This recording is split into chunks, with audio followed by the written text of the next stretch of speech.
There's no severance package when you work for the mob. Just a shallow grave or a gold watch, and Charlene wasn't getting the watch. She thought keeping her head down and her spreadsheets perfect would keep her safe. She was wrong. He never planned on letting her go. The air conditioning in the Rossi Logistics building was always broken, and Chicago in July was unforgiving. Charlene adjusted her posture in the ergonomic office chair. It groaned softly under her weight.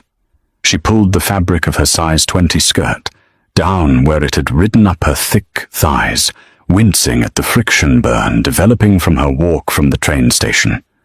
She was sweating, her blouse stuck to the deep curve of her spine. It was only 8:15 a.m. She didn't believe in the glamorous underworld. She'd read the thrillers, seen the movies where the mafia was all tailored suits, whispered Italian, and honorable thieves. Reality was a poorly ventilated office park, a lingering smell of cheap bleach over copper, and men who spit chewing tobacco into styrofoam cups. And then there was Leo. The heavy glass door to the inner office swung open, hitting the rubber stop with a sharp crack. Leo Rossi walked in. He didn't look like a movie star. He looked like a man who hadn't slept in 3 days, and had spent 2 of them fighting off a hangover. His suit jacket was thrown over his shoulder, his tie loosened, the collar of his shirt stained with something dark and suspiciously red. He was broad-shouldered, carrying a kind of dense, coiled mass that made the room feel instantly smaller. "Charlene," he barked. His voice was gravel and nicotine. "Tell me you fixed the routing numbers for the Palermo shipment." "I fixed them yesterday, Mr. Rossi." Charlene didn't look up from her monitor. She knew better. Eye contact was an invitation for a conversation, and conversations with the capo of the Rossi family usually led to subpoenas. "Show me." He stepped behind her desk. Charlene stiffened. He was too close. She could smell him. Black coffee, old iron, and expensive aftershave trying to mask the scent of stale sweat. He leaned over her shoulder, his heavy forearm resting on the back of her chair. She felt the heat radiating off him. She was acutely aware of the space she took up in the chair, the soft, wide expanse of her hips pressing against the armrests, the roundness of her stomach against the edge of the mahogany desk. She always felt clumsy when he was near. Too big, too slow. She clicked open the spreadsheet. "I rerouted the incoming funds through the shell company in Delaware. The taxes are paid. As far as the IRS is concerned, you imported 4 tons of olive oil at a heavy loss." Leo stared at the screen. He breathed out, a long, ragged sound. "You're a lifesaver, Charlene. A goddamn lifesaver. I'm an accountant, Mr. Rossi. You're my secretary. The accounting is a bonus." He pushed off her chair. "Cancel my afternoon and order lunch. Something heavy. Get yourself something, too. Put it on the company card." "I brought a salad," she said automatically, finally glancing at him. Leo stopped at his office door. He looked back at her, his dark eyes scanning her from the top of her messy bun down to where she sat planted behind the desk. It wasn't a look of judgment. It wasn't pity. It was an entirely clinical, piercing assessment. "You work 14-hour days for me. You handle stress that would give most men a heart attack. You need fuel, Charlene, not leaves. Order a steak. Rare." He slammed his office door shut before she could argue. Charlene sighed, her heavy chest falling. She hated it when he paid attention to her. It was easier when she was invisible. For the first 2 years, she was just the fat girl at the front desk who knew how to use Excel and didn't ask questions about the bruised knuckles of the delivery drivers. She stayed in her lane. She did her job, collected her exorbitant salary, and went home to her cat. But 6 months ago, the feds had raided the warehouse. Leo's previous accountant had panicked and fled, leaving a digital paper trail a mile wide. Charlene had spent 48 straight hours locked in this office, rewriting history. She scrubbed drives, fabricated invoices, and built a fortress of fake numbers that saved Leo from a 20-year sentence. She thought he would fire her afterward. Loose ends were usually snipped in this business. Instead, he doubled her salary, moved her desk directly outside his door, and refused to let anyone else handle his personal files. She ordered the steak. When the food arrived, the office was quiet. Most of the crew had dispersed to the warehouses or the docks. Charlene unwrapped the foil, the smell of charred meat and butter filling the small space.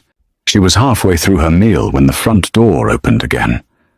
She reached for a napkin to wipe the grease from her chin, annoyed at being caught eating. But the man who walked in wasn't a delivery driver. Victor Romano smiled. It was a thin, terrible thing that didn't reach his pale eyes.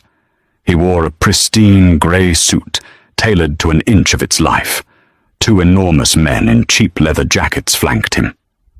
"Well," Victor purred, strolling up to her desk, "if it isn't Leo's loyal watchdog, or should I say, his draft horse?" Charlene felt a cold spike of adrenaline. She slowly lowered her fork. She kept her face entirely blank. "Mr. Romano, Mr. Rossi isn't expecting you. Leo doesn't expect a lot of things. It's his biggest flaw." Victor leaned his hands on her desk, invading her space. He looked at the half-eaten steak, then back to her face. "You eat well on Leo's payroll, don't you, sweetheart? Must be nice. Getting comfortable. Taking up so much room." It wasn't the first time a man had tried to make her feel small by pointing out that she was big. Charlene had spent a lifetime building armor against that specific brand of cruelty. She didn't flinch. She just stared at his tie. "Would you like me to see if he's available?" Charlene asked, her tone deadpan. Victor's smile vanished. "Tell him I'm here." Now. The intercom on her desk buzzed before she could touch it. Leo's voice, flat and dangerous, crackled through the speaker. "Send him in, Charlene. And Victor, take your hands off her desk before I break your fingers." Victor scoffed, straightening up. He adjusted his cuffs and walked into the inner office, his goons attempting to follow. "Just Victor," Leo barked from inside. The door shut. The two large men crossed their arms, standing awkwardly in the waiting area, glaring at Charlene. Charlene quietly pulled her keyboard closer. Her hands were shaking. She forced them still. She began typing, not because she had work to do, but because the rhythmic clatter of the keys was the only thing keeping her grounded to the earth. She knew who Victor Romano was. He was the underboss of the Chicago syndicate, technically Leo's superior, though the lines of power were blurring. There was a war brewing. Charlene saw it in the numbers. Less money going to the top, more being hidden in armories and bribes.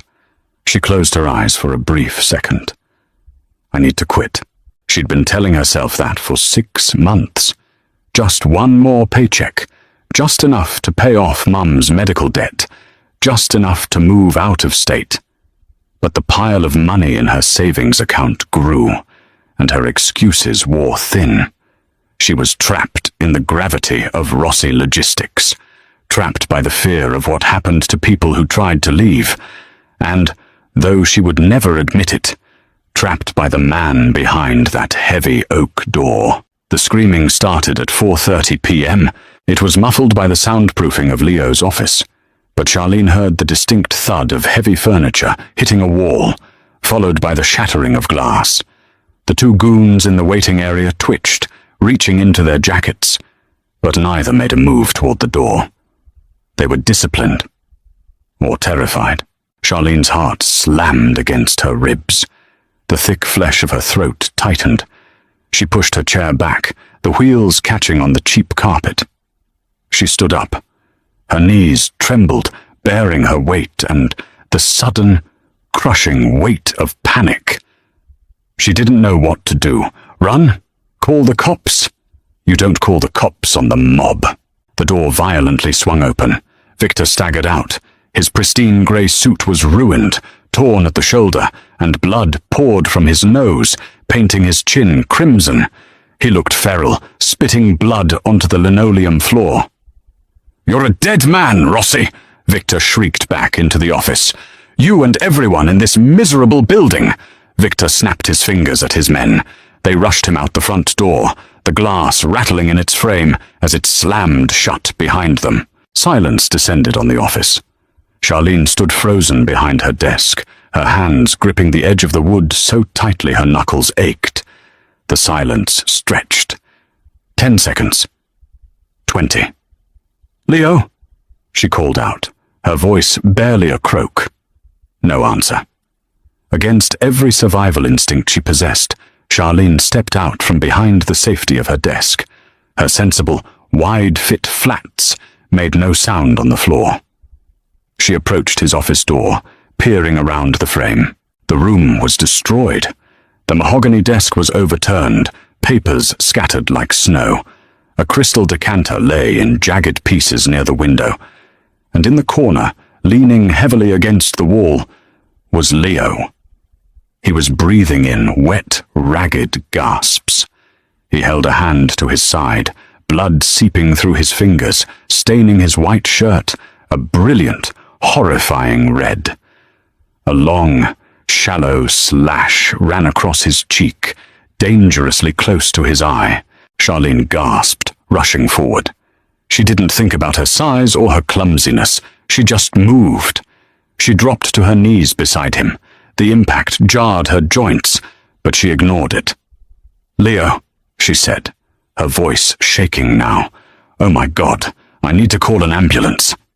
He grabbed her wrist. His grip was a vice, bruising and desperate. "No hospitals," he grunted, coughing. A fleck of blood hit his lips. "No cops, just the kit." Bottom drawer. Charlene didn't argue. She scrambled up, her chest heaving, and ran to the filing cabinet. She practically ripped the bottom drawer off its tracks, pulling out the heavy trauma kit he kept hidden under spare printer cartridges. She dropped back down beside him, unzipping the canvas bag. "Take your hand away," she ordered. The panic was still there, buzzing in her ears, but the pragmatic accountant took over. A problem existed. She needed to fix it. Leo removed his hand. It was a knife wound, a deep thrust to the oblique, right below the ribs. It was bleeding heavily, but it wasn't pulsing. "It missed the artery," he rasped, watching her face. "Just a bleeder."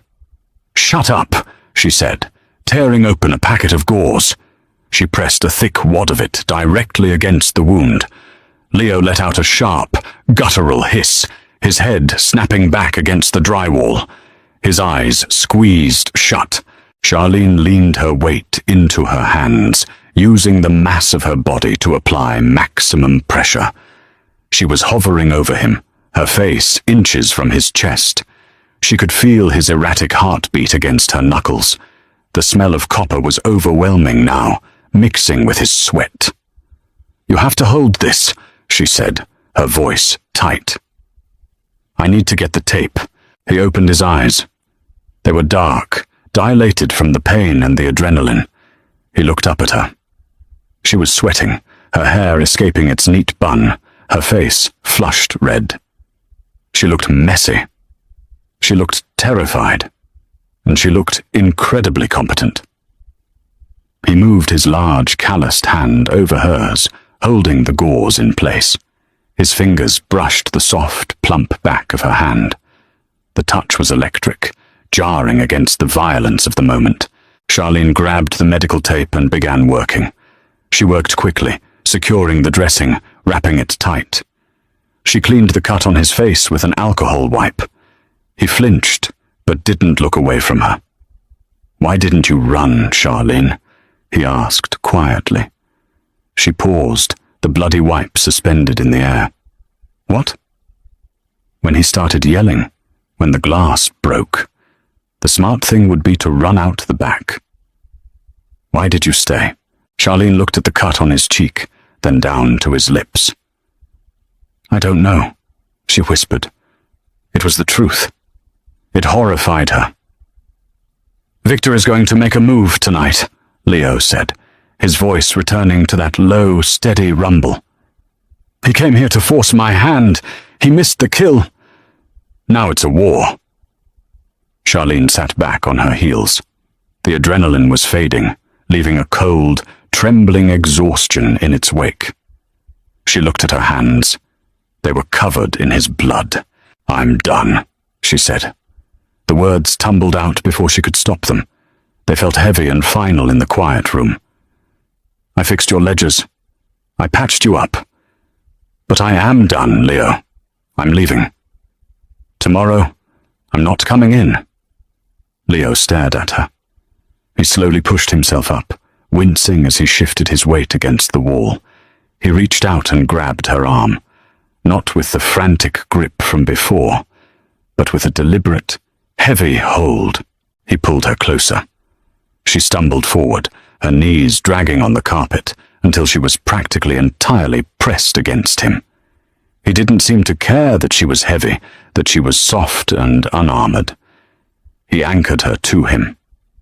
You think you can just walk away now, he said, his voice a dark, rough whisper. I'm just a secretary, she pleaded, her voice breaking. Tears pricked her eyes. I don't belong here. I don't fit in this world. You know where the money is, Charlene, he said, his thumb pressing into the soft flesh of her forearm. You know the shell companies. You know my blood type. You've seen Victor bleed. I won't tell anyone. I swear to God, Leo, I just want to go home. He reached up with his free hand, his knuckles brushing against her jawline. His touch was terrifyingly gentle. It was the touch of a man claiming ownership. Victor knows your face now, Leo stated, a chilling calm settling over him. He knows you're my right hand. If you leave this building alone, you won't make it to your train. Charlene froze. The reality of it crashed over her, suffocating and absolute. The ledgers, the money, the bloody gauze on the floor. She was in the deep end, and she couldn't swim. Leo leaned in, his mouth hovering just inches from her ear. She felt the heat of his breath, smelled the iron of his blood. Love me or hate me, the capo whispered to his secretary, his grip tightening just enough to promise a bruise. Either way, you're staying with me. They took his car. Charlene had to drive. She adjusted the driver's seat of the heavy, armored SUV all the way back, her thick thighs brushing the underside of the steering wheel. She gripped the leather with bloody hands. Leo sat in the passenger seat, his head rolling against the tinted window. He was grey, sweating through the bandages she had hastily applied. Take the Eisenhower, he grunted, his eyes barely open. Exit at Wolf Road. Keep your speed at the limit. No sudden lane changes. Charlene nodded. She didn't speak. Her teeth were clamped down hard on her bottom lip to keep it from trembling. The transition from mundane accountant to getaway driver happened in the span of 15 minutes. The city of Chicago blurred past the windshield, indifferent to the blood drying on her knuckles. She drove with clinical precision. Survival left no room for error. The safe house wasn't a sprawling mansion or an abandoned warehouse. It was a perfectly unremarkable ranch-style home in a quiet, aging suburb. The lawn was freshly mowed. A plastic flamingo tilted lazily in a neighbor's flower bed. It was terrifyingly normal.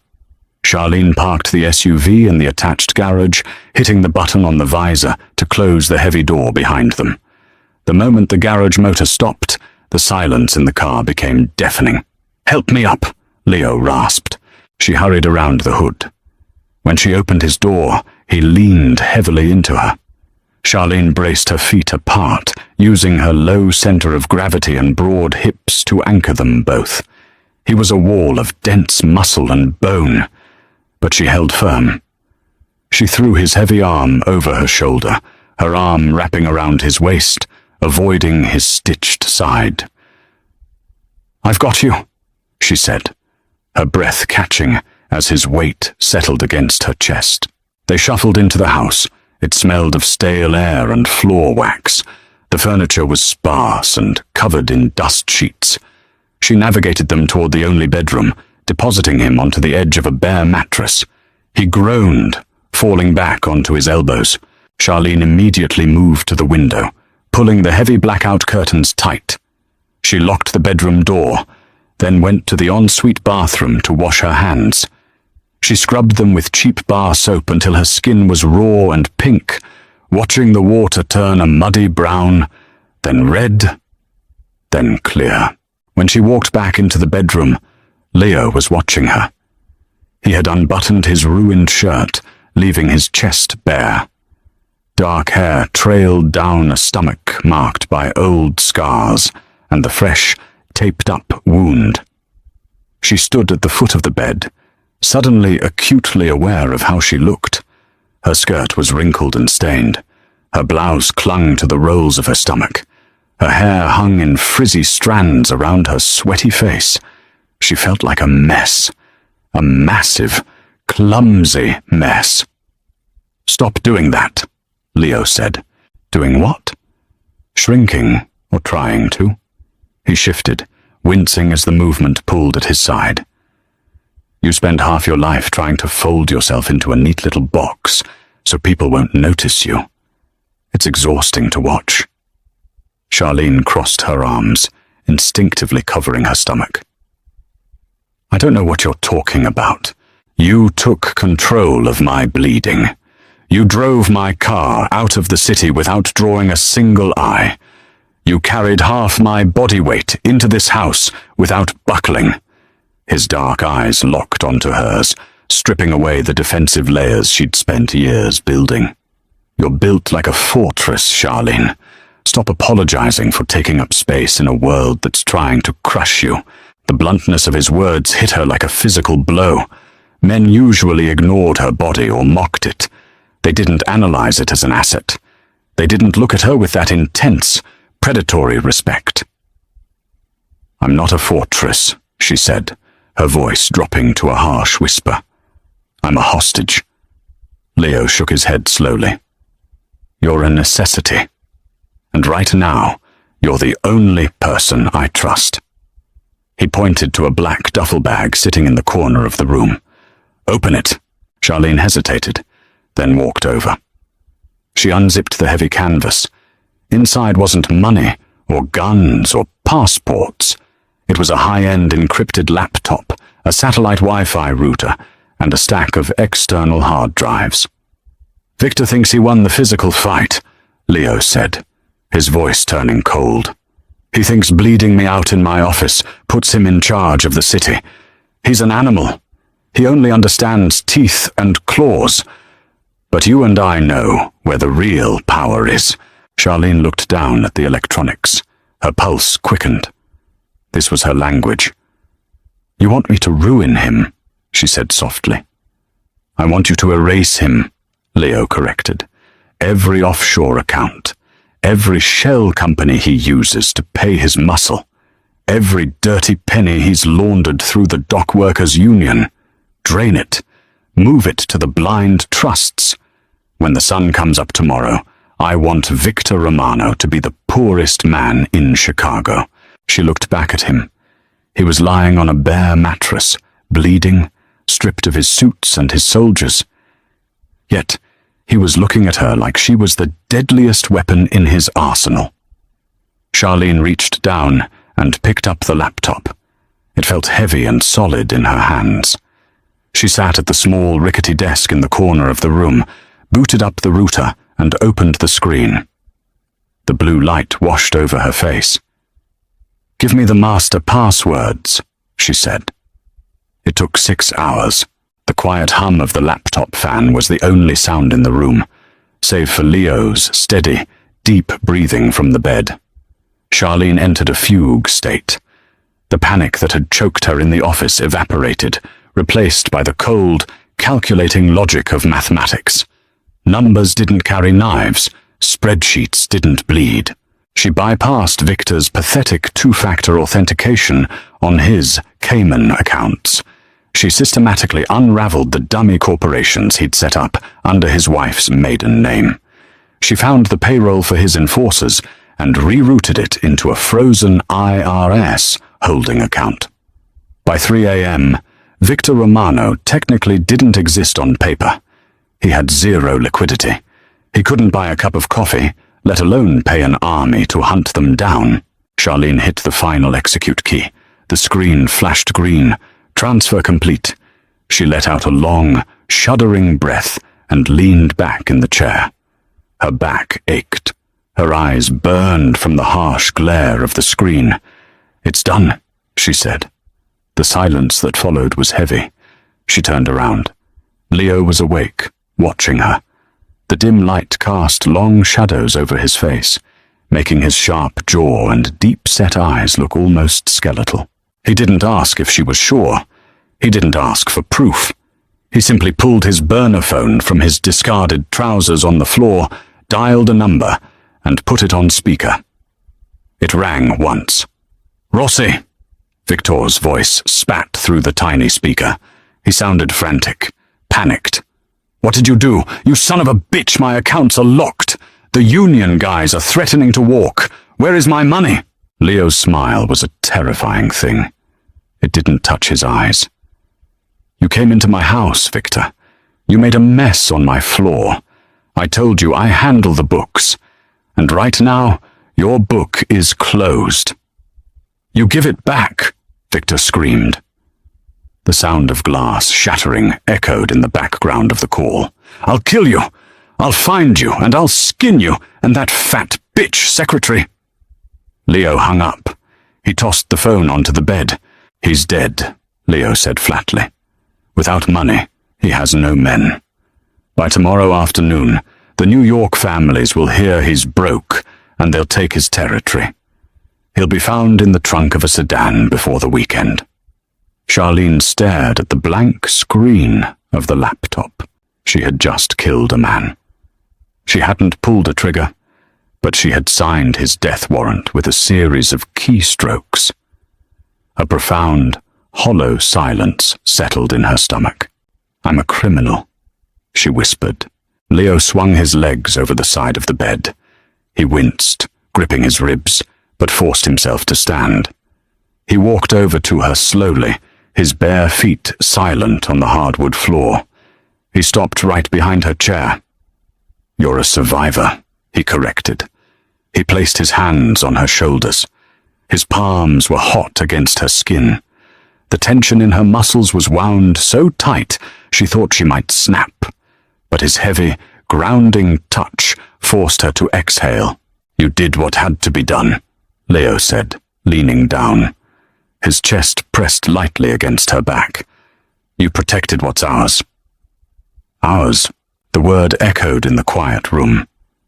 Charlene closed the laptop. She didn't try to pull away from his grip. She realized, with a terrifying clarity, that she didn't want to. The normal world, the world of safe, boring spreadsheets, lonely evenings with her cat, and men who looked right through her, felt like a dream. This was reality. The blood, the code, the heavy weight of the man standing behind her. "What happens now?" she asked, her voice steady. "Now we rebuild," Leo said. He reached down, his fingers trailing lightly along the side of her neck, sending a shiver down her spine. "Victor's territory belongs to me now. The family is going to need a new financial structure. Someone who understands the architecture of the money. Someone who doesn't flinch when the glass breaks." He stepped around the chair, forcing her to look up at him. He was a ruthless, violent man. But looking down at her, there was absolute devotion in his dark eyes. He didn't see a helpless girl. He saw a partner. He saw an equal. "No more sitting at the front desk, Charlene," Leo murmured, his hand gently cupping her jaw, his thumb brushing over her lower lip. "You sit at the table. With me." Charlene looked at his bruised, battered face. She thought about the millions of dollars she had just moved in the dark. She thought about the undeniable, magnetic pull of the man holding her. She took a deep breath, letting the scent of stale blood and cheap floor wax fill her lungs. "I'm going to need a better chair," she said. Leo's lips finally curved into a genuine smile.